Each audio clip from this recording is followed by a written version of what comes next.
We are extremely pleased that you are here. It is good to come together for the purpose of co-creating. Do you agree? Yes. You are knowing what you are wanting? Yes. Desire is a good thing, isn't it? Desire that you believe, nothing feels better than that. That anticipation of more and more wonderful things coming to you. It's really what you are about. It's why this time and space looked so appealing to you. Because you knew you would come into this environment of variety, which would give you an opportunity to come to your own personal and very important conclusions about what you prefer.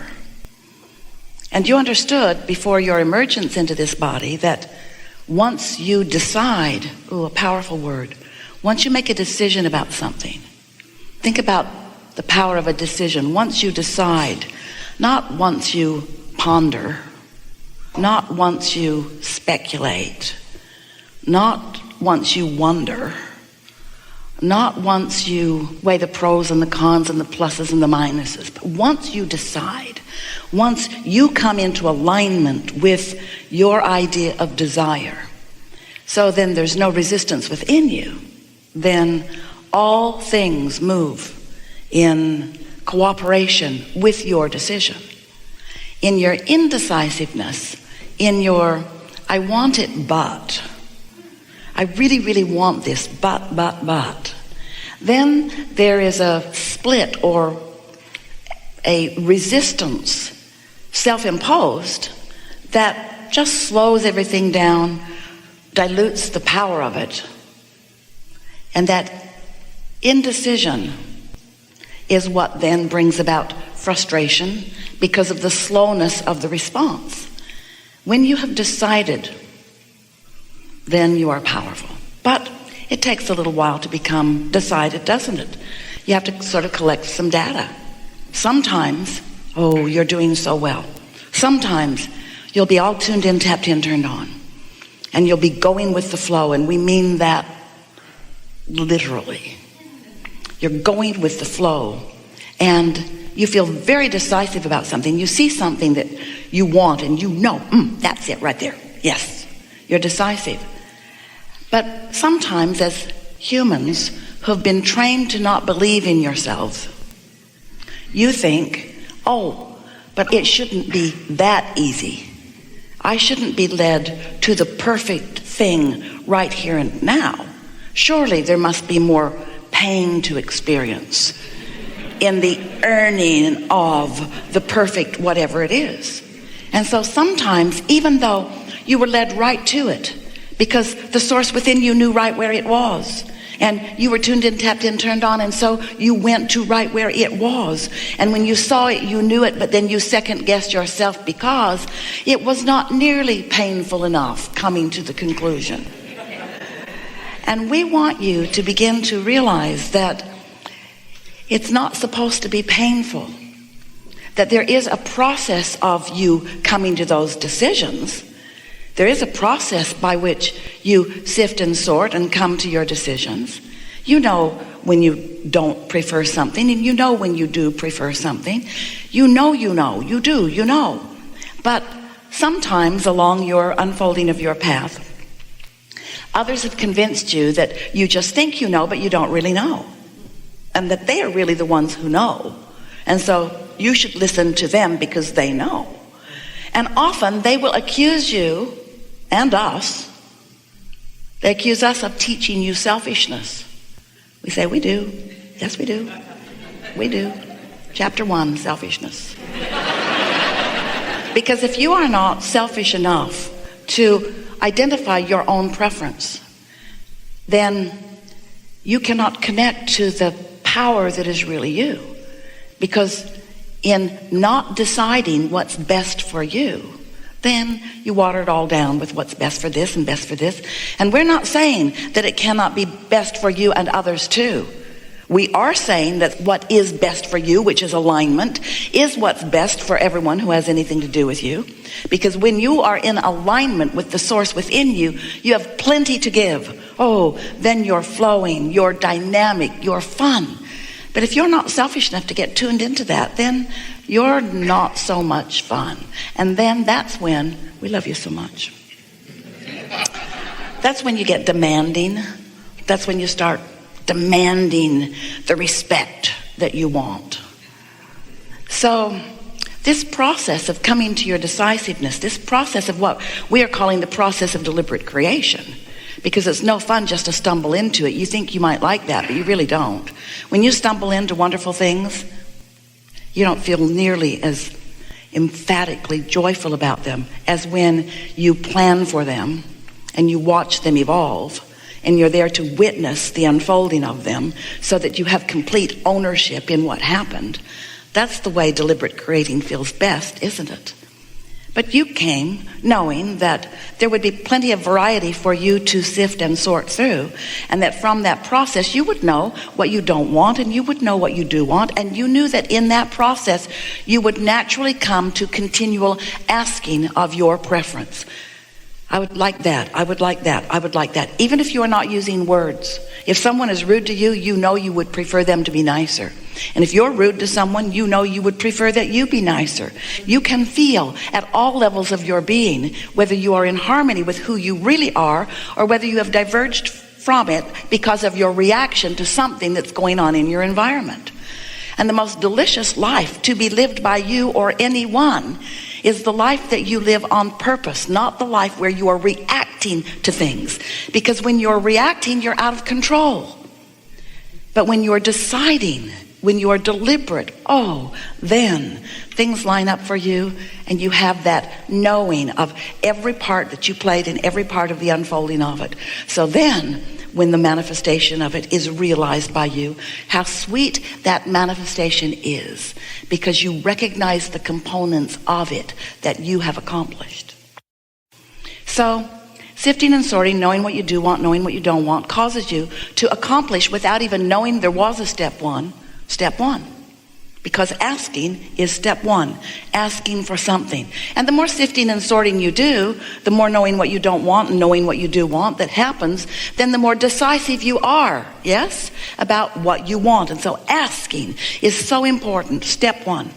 Step two is not your work. Step two is where the laws of the universe, law of attraction, and your inner being and infinite intelligence, what you want to call source, all of these components answer what you're asking. In the moment that you ask for it. Now we know that's hard for you to accept, but it is the way that it is. In the moment that a decision happens within you, everything from non-physical perspective lines up to complement, to enhance, to add power to pave the way for what you have asked for. When you begin to witness it without a knowledge of the way the laws of the universe work, you would call it magic, because it doesn't happen to everyone. It doesn't even happen to you every time. But when it happens, you recognize the power of it, that answering of what you've asked for. But the only time that you recognize the power of the answering, which is step two, is when you are in the moment accomplishing what we have been calling and will forevermore call step three. The art of allowing, being in vibrational alignment with your own request. Now that sounds simple enough, and yet you hardly ever do it. You say, I really want that, but, and then you get real about it. But it's hard to find, or it's long in coming, or I've wanted it a long time, or hardly anybody ever has it, or. But step three, when you accomplish it, means you are in absolute vibrational alignment with your request from step one. Then step four is just getting really good at step three. That sounds like a funny step, doesn't it? You should just call it step three. Step three, get step three done. But step three is a step that you step in and out of. Sometimes you're in alignment, sometimes you're not. Sometimes you feel really good, sometimes not so. Sometimes you're absolutely sure of something, sometimes not. And you know what the difference between step 3 and step 4 really is? It's consistency. But you know what else it really is? Do you know why it really is? It's because of the momentum. Because when you're in step 3 and you're able to stay there long enough, which means you're believing what you're asking for. You're not doubting it. You're not killing it with your doubt.